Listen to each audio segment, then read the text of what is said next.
At 11:43, on the morning of March 8th, 1944, Major Gunther Roll pushed his Messerschmitt Bf 109 into a steep dive, racing away from three American P-51 Mustangs that had appeared seemingly from nowhere over Berlin.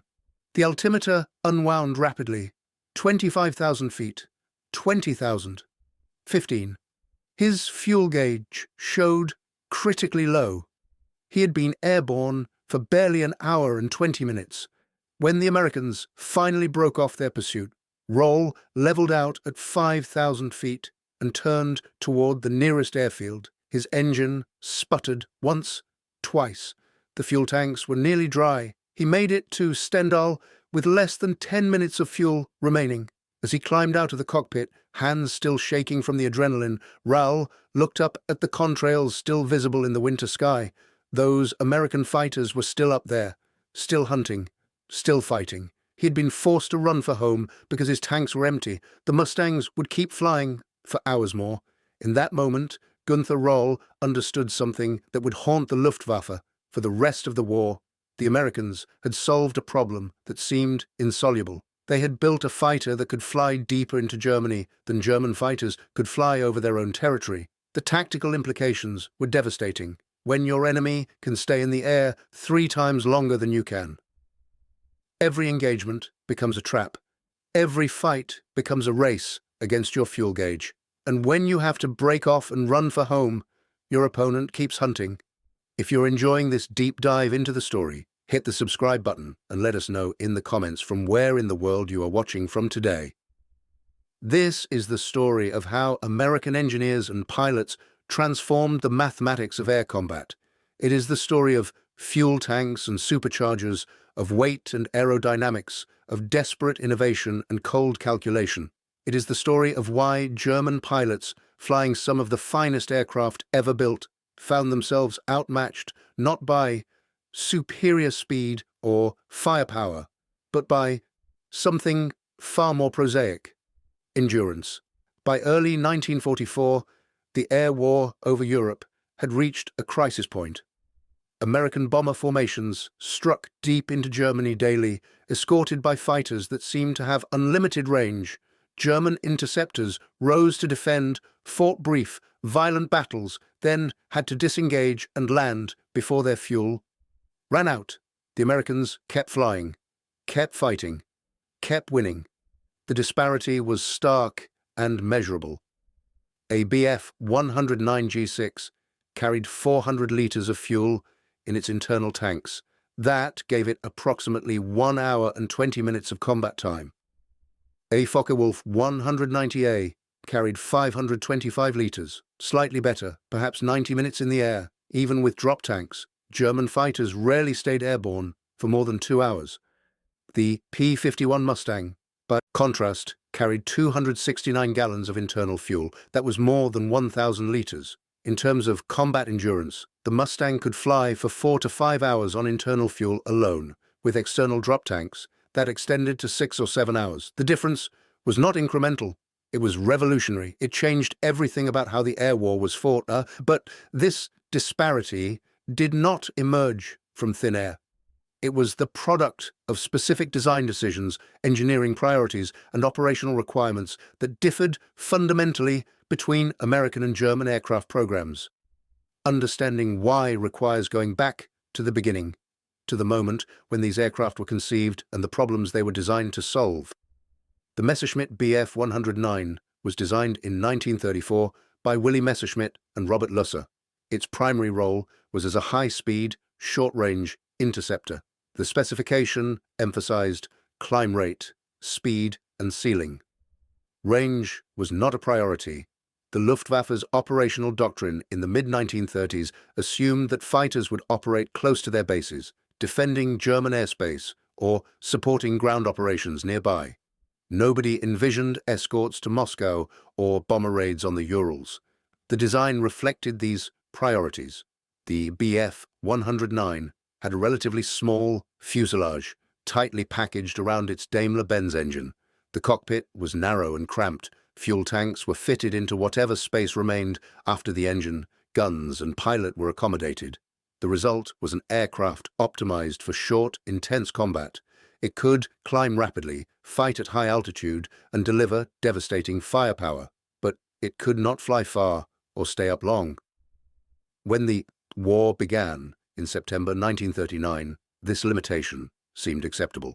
The Bf-109 dominated the skies over Poland. It swept aside French and British opposition in 1940. During the Battle of Britain, its short range became problematic, forcing German fighters to spend only minutes over southern England before turning back. But even then, the Luftwaffe considered this a tactical challenge, not a fundamental flaw. The Focke-Wulf 190 arrived in 1941 with better endurance. Its BMW 801 radial engine was less fuel efficient than the Bf-109's liquid-cooled inline, but the aircraft was larger and could carry more fuel. Designer Kurt Tank had prioritized pilot comfort and operational flexibility. The result was a fighter that could stay airborne longer and was more forgiving to fly.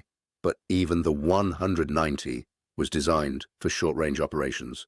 2 hours was considered adequate. These design philosophies made sense given the strategic situation Germany faced.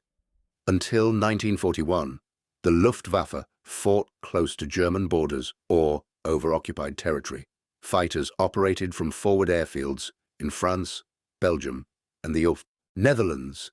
They scrambled to intercept RAF bombers, fought for a few minutes, and landed nearby. Long range was unnecessary. Fuel was better spent on speed, climb, and firepower. The invasion of Russia in June 1941 changed nothing about fighter design. The Eastern Front was fluid and fast-moving. German fighters advanced with the army, operating from rough forward strips. They flew ground attack missions, covered bombers, and engaged Soviet fighters in fierce, close-range combat. Endurance mattered less than availability. The Luftwaffe wanted fighters that could fly multiple sorties per day, not single long missions. By 1943, when American bombers began striking Germany in force, the Luftwaffe's short-range fighters seemed adequate for home defense. Interceptors could be scrambled from bases throughout Germany and vectored toward incoming bomber streams. They would climb to altitude, attack, and land at the nearest airfield. The defending fighters had the advantage of proximity. The attackers had to fly hundreds of miles just to reach German airspace. But this defensive posture contained a fatal weakness that the Germans did not recognize until too late.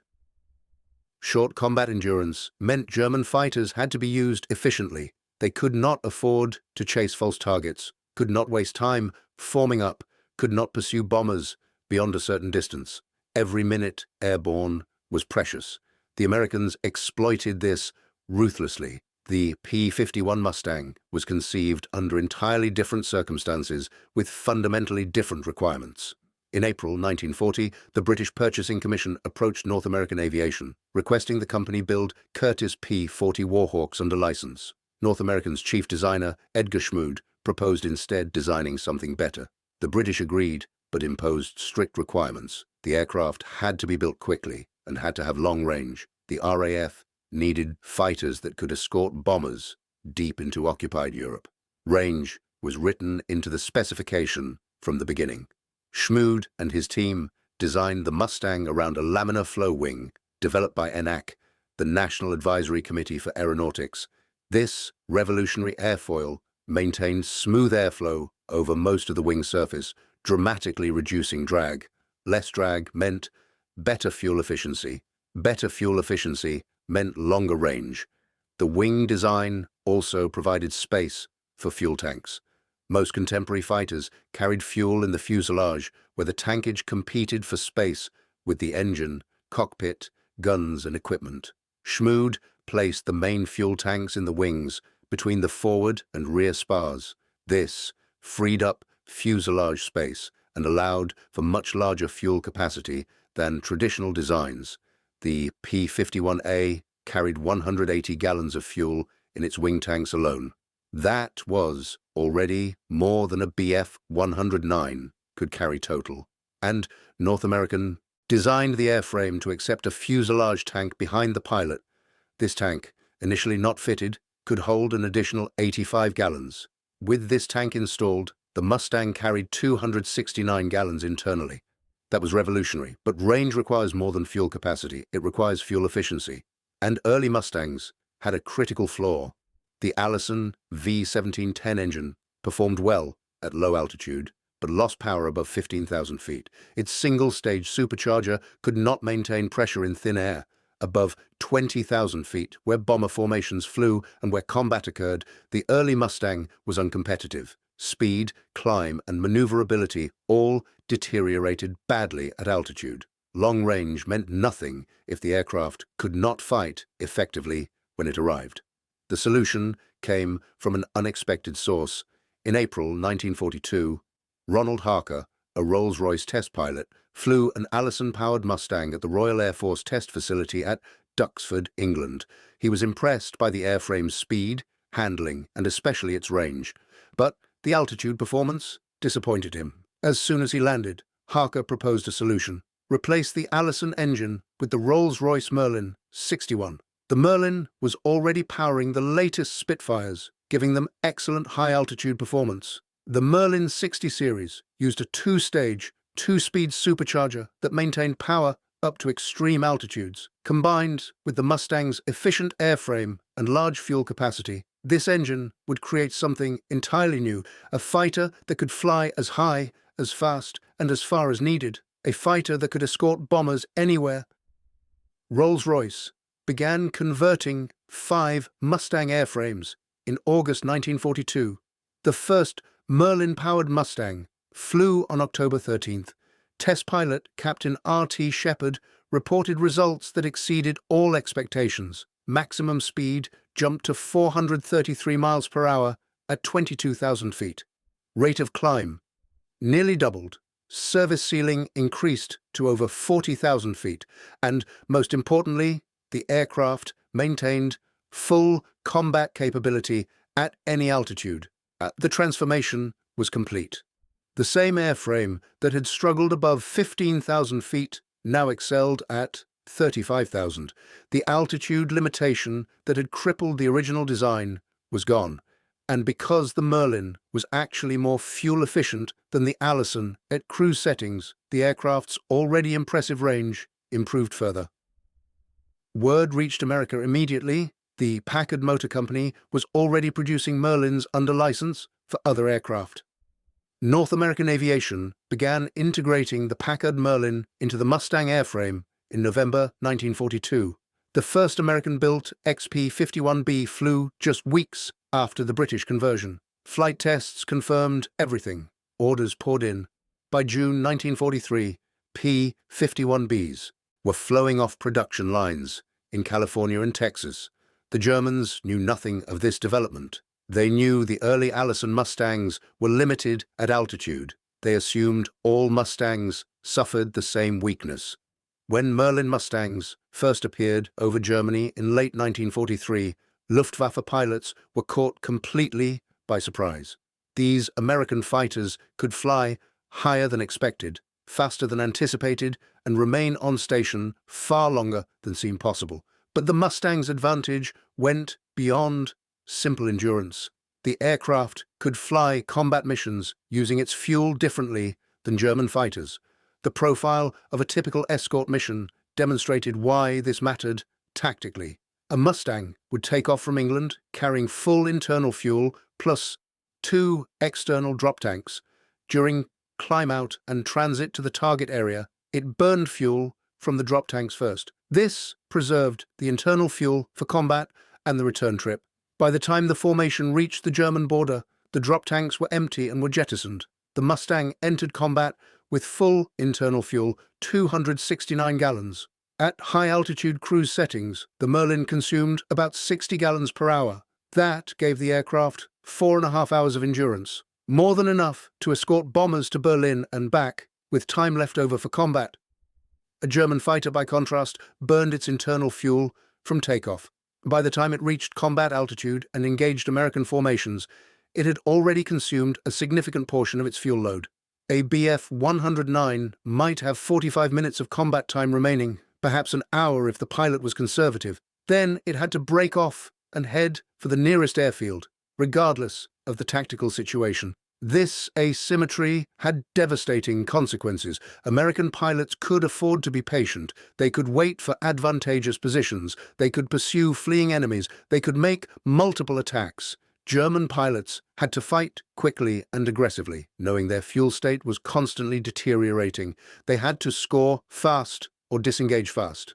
There was no middle ground. The fuel difference also affected combat tactics fundamentally. American fighter groups could split their formations, sending some aircraft ahead to sweep for German fighters, while others stayed close to the bombers. They could afford to chase contacts, investigate suspicious formations, respond to feints. German controllers, watching their fighter formations on radar, had to commit their forces decisively. Once scrambled, those fighters had perhaps 70 minutes airborne total. Every minute spent forming up or repositioning was a minute lost from combat time. Worse, German fighters often could not choose where to fight. If they attacked bombers over central Germany and American escorts engaged them, they might find themselves drawn into extended combat. When they finally broke off, their fuel state might be critical. Pilots reported having to land at unfamiliar airfields, sometimes behind enemy lines if they had been pushed westward during the fight. Some never made it, crash landing in fields with empty tanks. The Mustang pilots faced no such constraints. After combat, they still had hours of fuel remaining. They could pursue German fighters back to their bases. They could strafe airfields. They could hunt for targets of opportunity. This turned the tables completely. The defenders, fighting over their own territory, were the ones desperately trying to reach safety. The attackers, 600 miles from home, had fuel and time to spare. Major Gunther Roll experienced this personally multiple times during his assignment to the defense of the Reich in early 1944.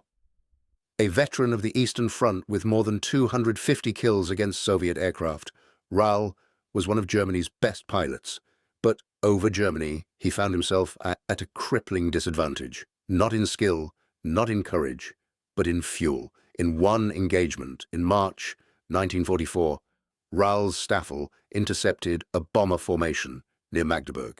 They positioned themselves for an attack when Mustangs from the 357th Fighter Group dove on them from above. The fight scattered both formations. Rahl claimed one Mustang damaged in the initial exchange, then found himself separated from his wingman, alone, with multiple Americans in pursuit. He dove for speed, leveled out, checked his fuel gauge. Half empty already, he had been airborne for less than 50 minutes. The Mustangs stayed with him, firing intermittently, forcing him to maneuver. Every turn, every climb, every dive consumed more fuel. After 10 minutes of this, Rahl realized he had to break off completely, not because he was damaged, not because he was outflown, but because his tanks were running dry. He dropped to low altitude and ran flat out for Stendal. The Americans pursued for a while, then peeled away. They had other targets. Rahl made it to Stendal with less than 10 minutes of fuel remaining. As he taxied in, he saw other 109s landing, several trailing smoke from battle damage. One made it to the runway and stopped, out of fuel.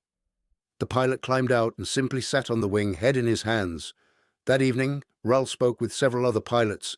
The consensus was bitter. They could fight the Americans, they could shoot them down, but they could not sustain combat.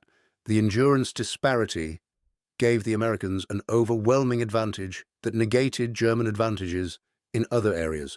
One pilot put it bluntly: "They can make mistakes and recover. We cannot. If we engage at the wrong time, or in the wrong place, we don't have fuel to reposition. We just die." If you find this story engaging, please take a moment to subscribe and enable notifications. It helps us continue producing in-depth content like this. The fuel crisis became even worse as 1944 progressed. Allied bombing of German oil production facilities caused severe fuel shortages throughout the Luftwaffe. Fighter units that had once enjoyed adequate supplies found themselves rationed. Training was cut back drastically. New pilots arrived at operational units with minimal flight time because there was no fuel to train them properly. The fuel shortage affected combat operations directly. Luftwaffe commanders had to choose carefully which missions to fly. They could not afford to scramble fighters on uncertain intelligence or false alarms. They had to husband their resources, committing only when bomber formations were confirmed and target priorities were clear. This gave American planners another advantage. They could run feints and diversions, forcing the Germans to react, burning precious fuel on false targets. Drop tanks, which could have partially mitigated the range problem, were in chronic short supply. Germany's aluminum shortage meant drop tanks were manufactured in limited numbers and pilots were ordered not to jettison them, except in emergencies. This negated much of their utility. A pilot entering combat with drop tanks still attached suffered performance penalties, but if he dropped the tanks to fight, he faced official punishment. Some pilots ignored the order and dropped their tanks anyway. Others tried to fight with them on and died for it. The Americans faced no such limitations. Their drop tanks were manufactured in vast quantities. Pilots jettisoned them routinely when entering combat. The difference in industrial capacity was telling. North American factories and subcontractors produced hundreds of thousands of drop tanks. German factories struggled to produce thousands. By summer 1944, the fuel situation had become catastrophic for the Luftwaffe. Production of aviation gasoline fell from 180,000 tons in March to 20,000 tons in November. Training operations virtually ceased. Combat units received barely enough fuel to fly defensive missions. Aircraft sat on airfields, fully armed and fueled, while bombers passed overhead. There was no fuel to fly additional sorties. The Mustang's endurance advantage, already overwhelming, became absolute. American fighters ranged across Germany at will. They strafed trains and trucks. They attacked airfields. They shot down German fighters during takeoff and landing. The Luftwaffe had lost not just the battle for the sky, but the ability to contest it at all. The endurance advantage affected pilot training in ways that compounded over time. American pilots arrived at operational units with 450 hours or more of flight time. They had practiced gunnery extensively. They had flown formation training. They had learned combat tactics. They understood their aircraft thoroughly. When they entered combat, they were prepared. German pilot training collapsed under the weight of fuel shortages. By late 1944, new pilots arrived at fighter units with as little as 50 hours total flight time. Many had never fired their guns in the air. Some had barely practiced formation flying. They were sent into combat against veterans flying superior aircraft with overwhelming numerical advantage. The results were predictable. The fuel disparity created a vicious cycle. German fighters had to engage quickly and aggressively because they had limited time aloft. This made inexperienced pilots even more vulnerable. They died quickly, often on their first or second mission. This created pressure to produce more pilots faster. Faster training meant even less preparation. Those pilots died even more quickly. The institutional knowledge of the Jagdwaffe bled away. Experienced pilots like Gunther Roll, who survived through skill and luck, found themselves carrying an impossible burden. They had to lead formations of barely trained novices against overwhelming odds. They had to make every minute of flight time count because there was never enough fuel for second chances.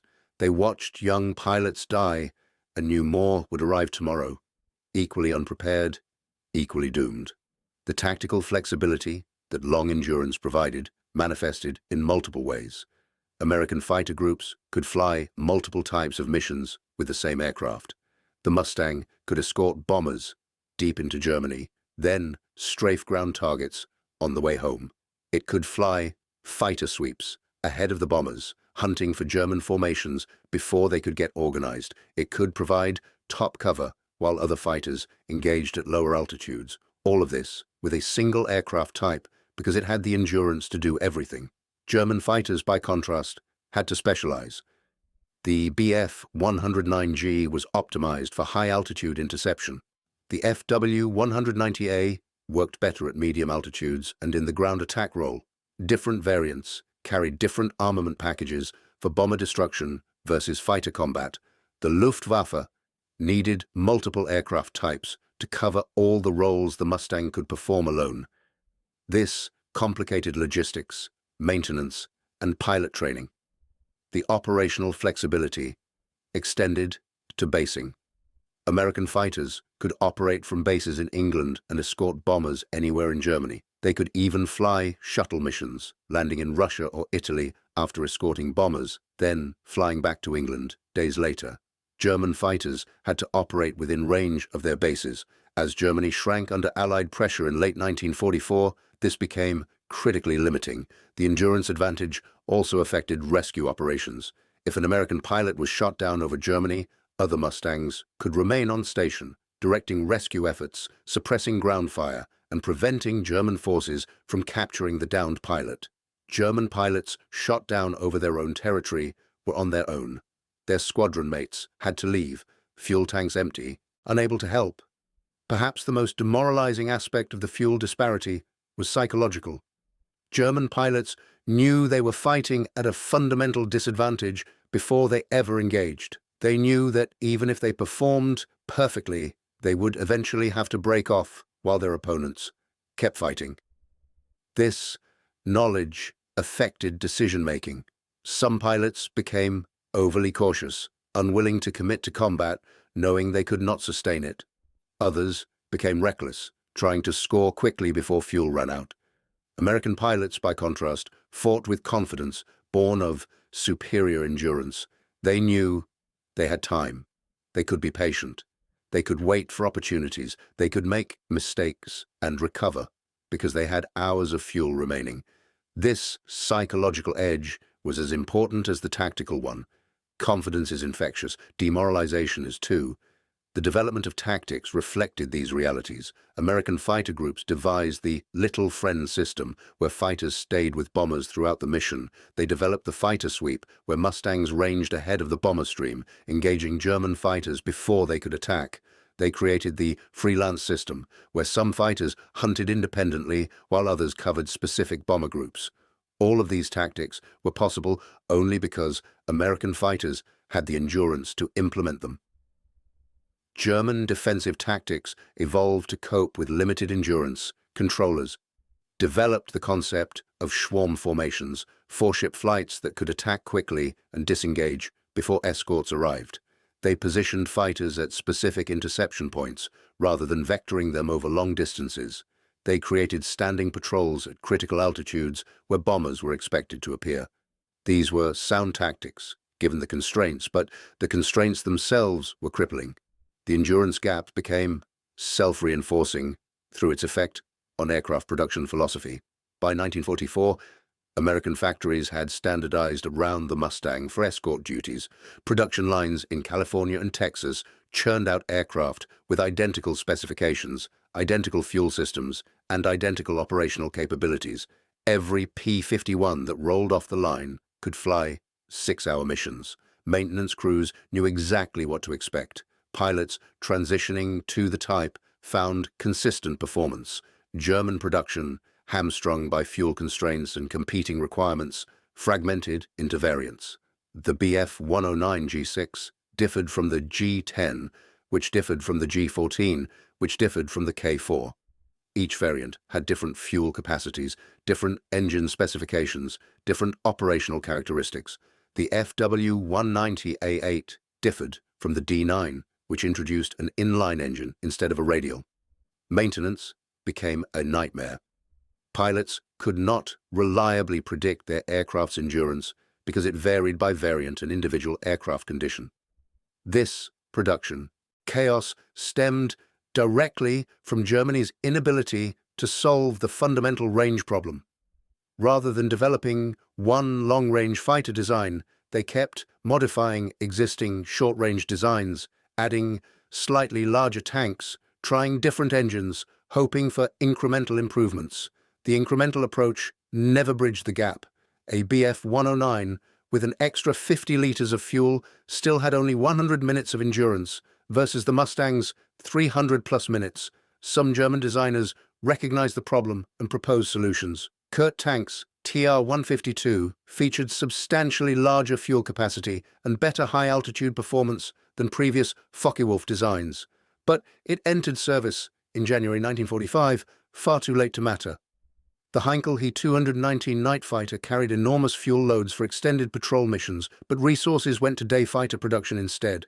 The Me-262 jet fighter promised revolutionary performance, but its turbojets consumed fuel voraciously, giving it even worse endurance than the 109. The Luftwaffe briefly experimented with long-range escort fighters earlier in the war. The Bf-110 and Me-410 were designed as destroyers, twin-engine, heavy fighters that could escort bombers deep into enemy territory. Both carried substantially more fuel than single-engine fighters. Both proved disastrous in combat against agile single-engine opponents. The Bf-110 was massacred during the Battle of Britain. The Me-410 fared marginally better, but was still outclassed. The Luftwaffe concluded that long-range escort was impossible and abandoned the concept entirely. This conclusion proved tragically wrong.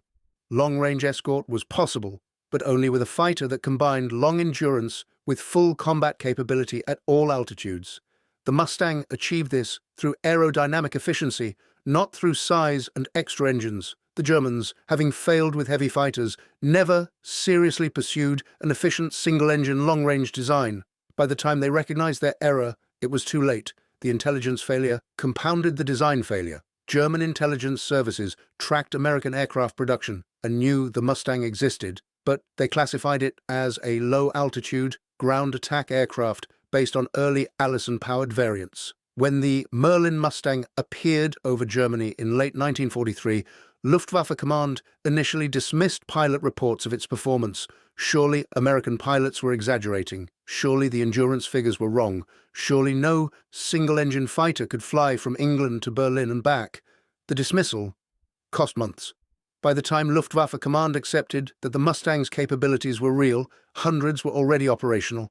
German fighter units had to adapt tactics on the fly, learning painful lessons through attrition. No systematic response was ever organized because Germany lacked the resources to produce a comparable aircraft, even if designers had created one. The Americans, meanwhile, continued improving the Mustang. The P-51D variant introduced in 1944 featured a bubble canopy that gave pilots better visibility. The airframe was slightly heavier, but the Packard Merlin V1657 engine produced more power, maintaining performance. Internal fuel capacity remained unchanged at 269 gallons, but production of 110-gallon drop tanks increased dramatically. With these tanks, a P-51D could fly 8-hour missions, though pilots rarely stayed airborne that long due to human endurance limits. Late war missions demonstrated the Mustang's capabilities fully. On March 18, 1945, Mustangs from the 4th Fighter Group escorted bombers to Berlin, then flew on to Czechoslovakia, hunting for targets. Total flight time for several aircraft exceeded 7 hours. The pilots were exhausted when they landed, but the aircraft still had fuel reserves. No German fighter could have attempted such a mission under any circumstances. The psychological toll on German pilots became unbearable by war's end. Johannes Steinhoff, a Luftwaffe ace and post-war general, wrote that fighting American escorts was like boxing, with one hand tied behind your back while your opponent has both hands free and unlimited time in the ring. Gunther Roll, who survived the war with 275 confirmed kills, said the fuel situation was more devastating to morale than any enemy action could be.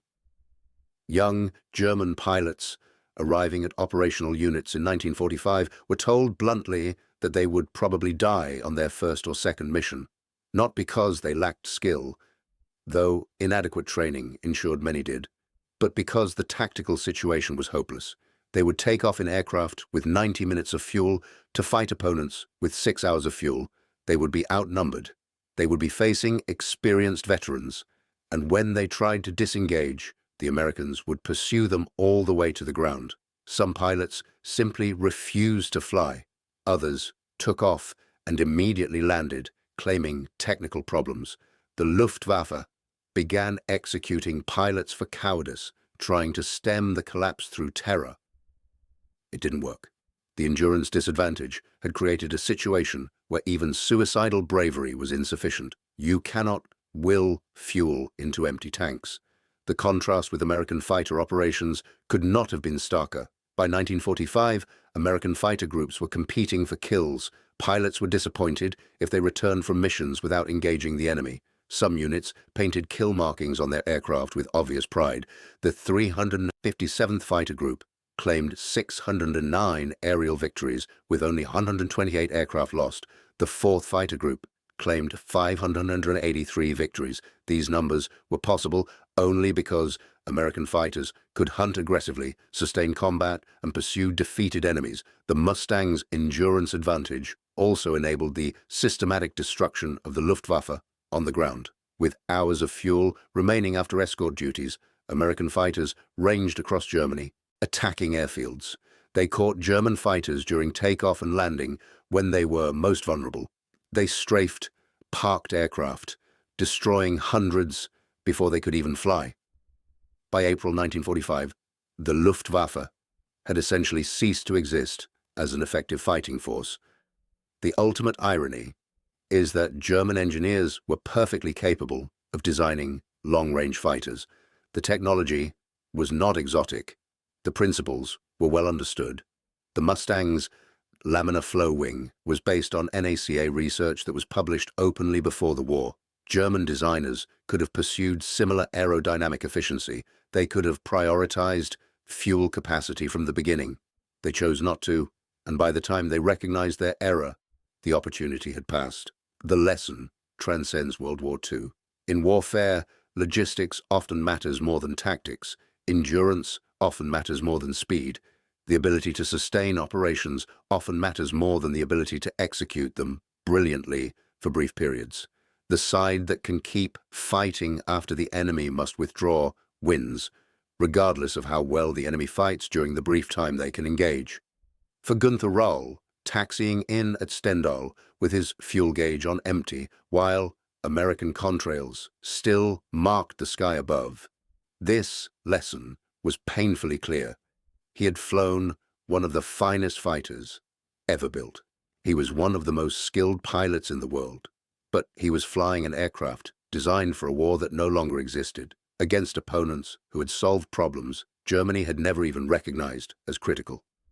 That afternoon, as mechanics refueled his Bf 109 for another sortie, Röll asked how much fuel remained at Stendal. The supply officer checked his inventory and reported they had enough for perhaps 3 more days of operations at current tempo. After that, the base would be dry. Röll nodded slowly. The Americans, he knew, would still be flying, still hunting, still fighting, because their tanks would never run dry. That evening, writing in his journal, Röll recorded a simple truth that captured everything. We built fighters for the war we expected. They built fighters for the war that came. And now we are paying the price for that failure in blood, defeat, and empty fuel tanks. The 90-minute combat radius of German fighters versus the 6-hour endurance of American fighters was not just a technical specification. It was the difference between fighting on your terms and fighting on the enemy's terms, between tactical flexibility and operational rigidity, between confidence and desperation, between victory and defeat. In the end, the Americans did not win the air war over Europe solely because they built better fighters. They won because they built fighters that could stay in the fight long after their opponents had to quit. And in combat, as in life, endurance is often the most decisive quality of all. Thank you for watching.